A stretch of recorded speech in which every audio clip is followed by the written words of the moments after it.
Welcome to test quiz. आज हम लोग मैथ्स के आपके टॉपिक टेस्ट ऑफ डिविजिबिलिटी या फिर हम हिंदी में कहें विभाज्यता की जांच, ठीक है, इसको आज हम लोग डील करने वाले हैं। ये बच्चों ये टॉपिक ऐसा है जो आपको सारे कॉम्पिटिटिव एग्जाम्स में या फिर आप जो भी आगे की भी स्टडीज करेंगे इस टॉपिक से आपको एक से दो क्वेश्चंस हमेशा मिलते ही हैं। तो इसके लिए बच्चों हमारा बेसिक का जो कॉन्सेप्ट है वो क्लियर होना चाहिए, ठीक है, कि हम लोगों को पता होना चाहिए कि 2 से डिविजिबिलिटी के रूल क्या है, 3 से विभाज्यता के नियम क्या है, 4 से क्या है, 5 से क्या है, ठीक है। अगर आप लोगों को वो पता है तो आप लोगों के सामने कैसा भी क्वेश्चन हो आप लोग बिल्कुल एकदम इजीली उस क्वेश्चन को सॉल्व कर सकते हैं, ठीक है। तो आज हम लोग बहुत important topic test of divisibility या फिर हम कहें विभाज्यता की जांच इसको डील करने वाले हैं, ठीक है बच्चों। तो हम स्टार्ट करेंगे 2 से, ठीक है, 2 से विभाज्यता।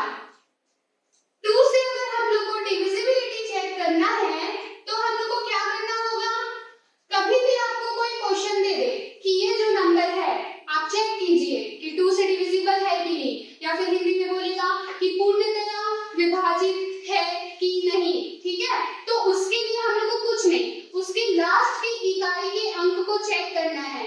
उस इकाई के अंक में यदि आपको मिलता है 0, ठीक है, आपको मिलता है 2, आपको मिलता है 4, आपको मिलता है 6 या फिर आपको मिलता है 8, ठीक है। अगर हम लोग को कोई भी नंबर जिसके लास्ट डिजिट में या फिर यूनिट डिजिट में या कहें हम इकाई के अंक में अगर आपको मिलता है 0, 2, 4, 6 और 8 तो हम क्या करेंगे, वो नंबर आप आंख बंद करके उसमें टिक लगा सकते हो कि वो नंबर 2 से पूर्णतया विभाजित होगा, that is totally divisible by 2, ठीक है।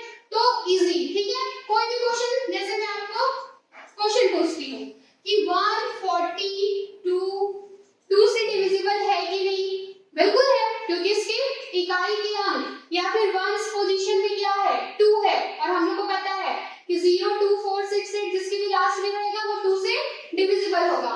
मैं आपको एक क्वेश्चन देती हूँ 1 4 3 5 0, ठीक है, ये 2 से डिविजिबल है, बिल्कुल डिविजिबल है, क्योंकि इसके वंस की पोजीशन या इकाई के अंक में क्या है 0 है, ठीक है। चलो ये तो हो गया आप लोगों का 2 से विभाज्यता का नियम। दूसरा है आप लोगों का 3 से डिविजिबिलिटी अगर आप लोग को चेक करना है, 3 से विभाज्यता अगर आप लोग को चेक करना है तो उसके लिए आपको जो भी क्वेश्चन दिया रहेगा, सपोज आप लोगों को अगर देता है कि आप चेक कीजिए कि 142, ठीक है, 142 3 से विभाज्य है या नहीं, 142 3 से डिविजिबल है या नहीं, उसके लिए हम लोग को क्या करना है बच्चों, हमको क्या करना है, ये जो नंबर दिए रहेंगे उनका आपस में एडिशन करना है।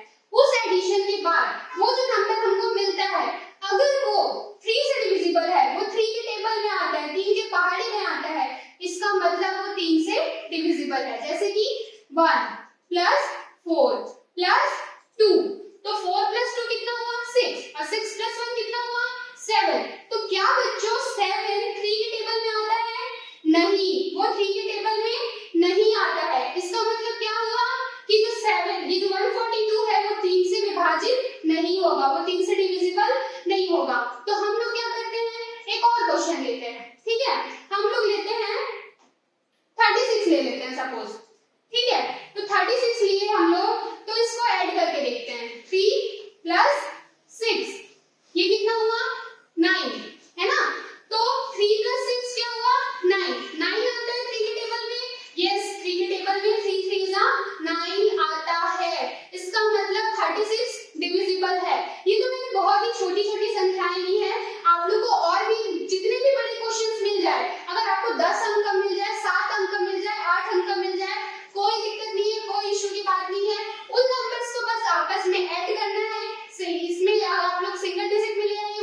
देखना होता है। अगर वो लास्ट के दो डिजिट 4 से विभाजित हो जाते हैं, इसका मतलब कि वो जो संख्या है वो 4 से पूरी तरह विभाजित हो जाएगी। इसके अलावा एक और भी ट्रिक है, जिसके लास्ट में 00 होगा, जिस अंक के लास्ट में 00 मिलेगा, वो नंबर 4 से हमेशा डिविजिबल होगा। और मैंने क्या कहा, लास्ट के दो डिजिट अगर 4 से डिवाइड हो जाते हैं, ठीक है, जैसे कि वो 4 के टेबल में आ जाए, या फिर अगर उसको कैंसिल करने में, जैसे कि सपोज यहाँ पे 64 है, ठीक है, 64 है, ये 4 से डिवाइड होता है, बिल्कुल होता है, क्योंकि ये 60 पार हो जाएगा, 64 होता है ना। तो इसका मतलब जिस भी कोई भी अगर हमको नंबर मिलता है, जैसे कि हम एग्जांपल ले लेते हैं 1 1 5 6 7 6 4, देखो इसके लास्ट में क्या है, 64 है, तो 64 किससे डिवाइड होगा, 64 4 से डिवाइड होगा। हाँ बच्चों बिल्कुल, 4 जो 64 है वो 4 से डिवाइड होगा। हम लोग को पता है 16 चौक 64 होता है, 64 जो 64 होता है। इसका मतलब ये जो नंबर है वो पूरी तरह से 4 से डिविजिबल है, वो 4 से विभाजित होगा। अगर मैं कहूँ आपसे 2500, क्या ये 4 से विभाजित होगा, क्या ये 4 से डिवाइड होगा? तो हाँ बिल्कुल होगा, क्योंकि इसके लास्ट में क्या है, 00 है। और हम लोगों ने पढ़ा है बच्चों कि जो लास्ट में अगर हमको 00 मिलता है और जो नंबर अगर 4 से विभाजित हो जाता है लास्ट के 2 डिजिट, इसका मतलब वो जो संख्या है वो 4 से पूरी तरह विभाजित हो जाएगी। ठीक है, अब हम लोग चेक करते हैं 5 से विभाज्यता का नियम, है ना, 5 से डिविजिबिलिटी का।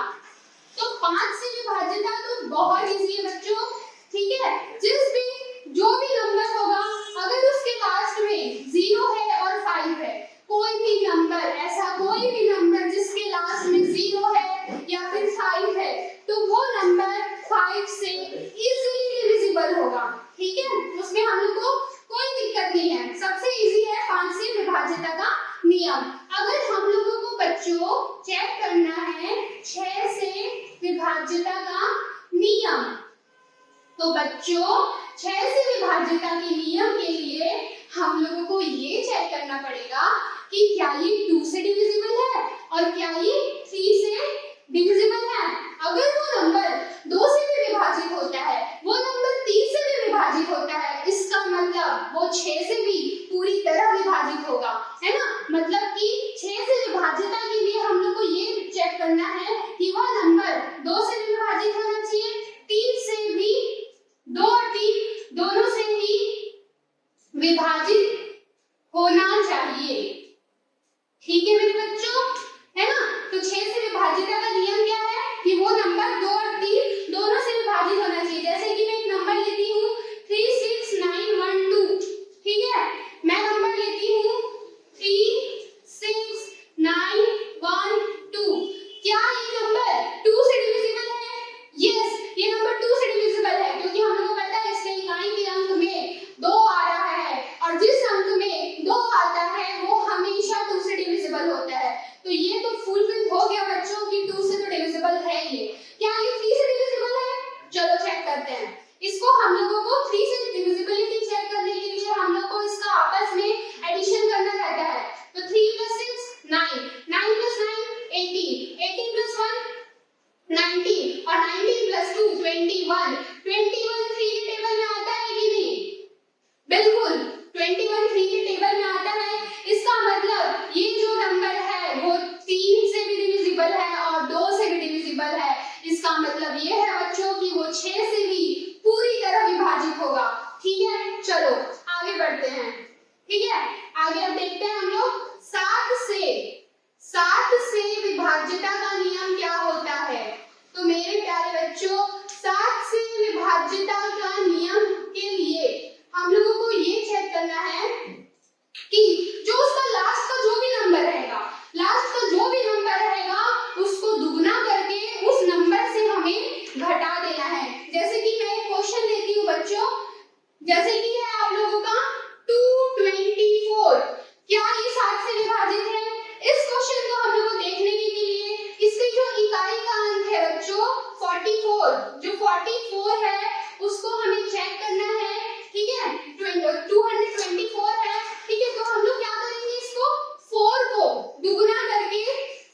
हम लोग को ये देखना है कि ये संख्या 8 से विभाजित होती है कि नहीं। चलो मैं उसके लिए आपके लिए एग्जांपल लेती हूँ।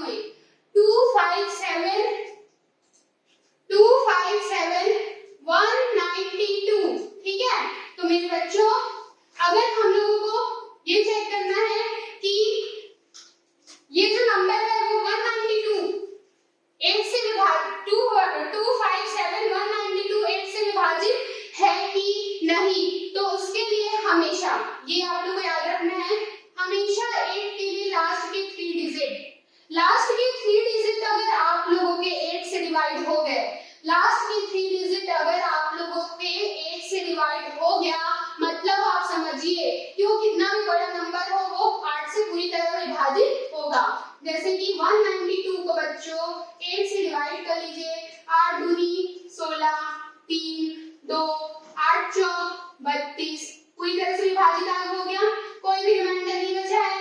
इसका मतलब ये है कि ये नंबर जो है, ये जो नंबर है 257 192 ये 8 से पूरी तरह विभाजित हो जाएगा, ठीक है। अब हम लोग 9 से विभाज्यता का नियम चेक करते हैं। 9 से विभाज्यता हेतु हम लोगों को क्या करना है बच्चों? कुछ नहीं, जो भी नंबर दिया है उसको आपस में ऐड कर लो, ठीक है। जैसे हम लोग 3 के लिए करते हैं, सपोज 3 और 9 जो दोनों है ना वो दोनों भाई हैं, ठीक है। जो 3 करूंगा बोलता है वैसे 9 करूंगा बोलता है, कि वो भी बोलता है कि मेरे भी आपस के नंबर को ऐड कर दो, तो उसके बाद अगर वो जो नंबर मेरे 9 के टेबल में आ जाएगा या फिर उससे डिवाइड हो जाएगा तो मैं उस नंबर को पूरी तरह से डिवाइड कर दूंगा, ठीक है। जैसे कि मैं ये क्वेश्चन देती हूँ 29034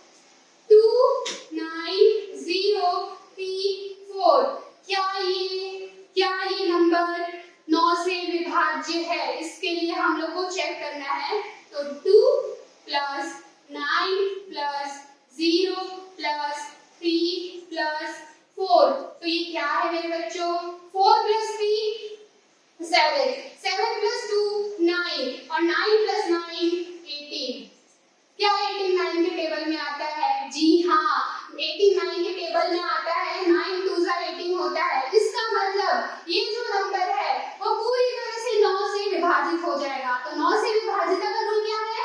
जो भी नंबर दिया हुआ है उसको पूरी तरह से ऐड कर दो, जो ऐड करने के बाद जो नंबर आएगा, अगर वो नंबर हम लोगों का 9 के टेबल में आता है तो वो जो नंबर है, वो जो कंप्लीट नंबर है वो 9 से पूरी तरह विभाजित हो जाएगा, ठीक है। अब बच्चों ये देखो, 10 से विभाज्यता का नियम तो सबको पता है ना। 10 से विभाज्यता हेतु हमें कोई टेंशन की बात नहीं है। हर एक वो नंबर जिसके लास्ट में 0 रहेगा, वो 10 से पूरी तरह विभाजित हो जाएगा, ठीक है। तो हम लोग को 10 से विभाज्यता के लिए कोई टेंशन की बात नहीं है। 11 से विभाज्यता का नियम, 11 से विभाज्यता के नियम के लिए हम लोगों को इसके कोई भी नंबर दिया हुआ है, ठीक है, उसके जो विषम संख्याओं पे जो नंबर है उनको ऐड करना है, सम संख्याओं पे जो नंबर है उनको ऐड करना है। फिर सम संख्याओं के नंबर और जो विषम संख्याओं के नंबर का जो हमें योग प्राप्त हुआ उनको माइनस करना है, उनको घटाना है। उसको घटाने के बाद अगर वो नंबर 0 आता है, इसका मतलब कि वो 11 से विभाजित हो जाएगा।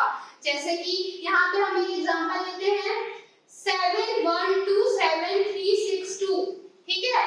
7 1 2 7 3 6 2, ठीक है। सम संख्या पे यहाँ पे कौन कौन सा है? सम पे कौन कौन सा है? 1 प्लस ये 7 प्लस 6, कितना हुआ? 6 + 1 7 और 7 हो गया 14, ठीक है। 14 हो गया। अब विषम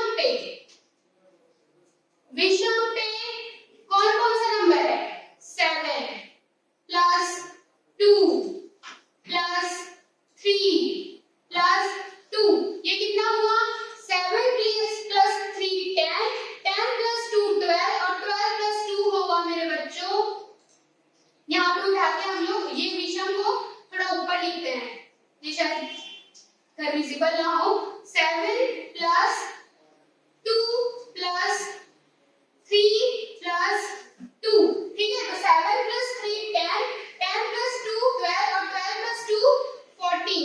तो बच्चों देखो सम पे कितना आया 14 आया, विषम पे कितना आया 14 आया। हम लोगों को क्या करना रहता है, क्या करना रहता है, जो सम पे जो अंकों का योग आया माइनस विषम पे जो अंकों का योग आया वो क्या होना चाहिए, शून्य के बराबर होना चाहिए। तो यहाँ पे सम पे अंकों का योग आया 14 और विषम पे भी अंकों का योग आया 14, तो मतलब ये 0 से पूरी तरह से विभाजित है। ये जो नंबर हम लोग को मिला है 7,1,2,7,362 ये 11 से पूरी तरह विभाजित हो जाएगा। ये तो हम लोगों ने पूरा 2 से लेके 11 तक का विभाज्यता का नियम पढ़ लिया। ये बच्चों अगर आप लोग को ये कॉन्सेप्ट क्लियर हो गया, ठीक है, तो फिर आप लोग कोई भी विभाज्यता का कोई भी क्वेश्चन आएगा, बड़ा से बड़ा क्वेश्चन आएगा, आप लोग बहुत इजीली सॉल्व कर लेंगे। एक और 25 से विभाज्यता के नियम के लिए 25 से अगर आप लोग को कभी भी चेक करना रहेगा तो 25 से विभाज्यता के लिए हमेशा उसके लास्ट में या तो 25 होगा या तो 15 होगा या तो 75 होगा या तो उसमें डबल जीरो। मतलब कि ये ना लिख के मैं ये बोलना चाहूंगी कि आप उसके लास्ट के 2 डिजिट को देख लीजिए, अगर वो 25 से डिवाइड होता है इसका मतलब वो जो नंबर आपको दिया रहेगा, ठीक है, वो पूरी तरह से 25 से विभाजित हो जाएगा। जैसे कि मैं एक एग्जांपल लेना चाहूंगी यहाँ पे 6 6 7 0 25, क्या ये 25 से डिविजिबल है, क्या ये 25 से डिविजिबल है, ये हम चेक करने के लिए हम लोग को बस लास्ट का 2 डिजिट देना है। क्या है लास्ट के 2 डिजिट में 25 है, 25 से डिवाइड हो जाएगा, 25 बन जा 25। तो बच्चों तो क्या ये 25 से डिविजिबल है, जी हाँ बिल्कुल, क्योंकि इसके लास्ट के 2 डिजिट जो है वो 25 से पूरी तरह से विभाजित हो रहे हैं। इसका मतलब ये जो नंबर है वो भी पूरी तरह से 25 से विभाजित हो जाएगा। इस तरह से बच्चों हम लोगों ने पूरा 2 से लेकर 11 और 25 ये हम लोगों ने विभाज्यता का नियम पढ़ा। ये जो नियम्स है, ये जो रूल्स हैं, इसको फॉलो करके आप कोई भी क्वेश्चंस बना सकते हैं। मिलते हैं आपसे फिर से एक नए क्वेश्चन और एक नए टॉपिक के साथ, तब तक के लिए थैंक यू, धन्यवाद।